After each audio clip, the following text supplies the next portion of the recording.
Hiccup. Hiccup. That's hippopotamus. It's not hiccup. Hippopotamus. Yes, hippopotamus, not hiccup.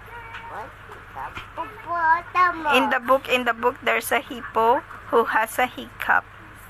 But that is hippopotamus, not a hiccup. Whoosh. Hmm. Oh, winner. Oh, winner.